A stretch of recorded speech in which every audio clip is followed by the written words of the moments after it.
Ашыған айранды тастамай, осындай әдемі жұп-жұмсақ панкейкті жасап көріңіздер. Ең алдымен бізге таза ыдысымызға 2 жұмыртқамызды жарып саламыз.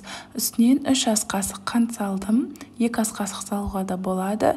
Вилканың немесе венчиктің көмегімен жақсылап араластырып, қантын ерітіп аламыз. Ашыған айранымызға жарты шай қасық ас содасын қосамыз. Осылай көпіршіп, көлемі үлкейеді. 300 грамм қолдандым мен. Ашымаған айран болса да бола береді. Содан соң 3 ас қасық сұйық май құямыз және де араластырамыз. Ұнымызды, електен өткізілген ұнымызды салып, осының барлығын қою массамызды толықтай бір келкі болғанша араластырамыз. Осындай блинчикке арналған табамызға ешқандай май құймай панкейктерімізді пісіріп аламыз.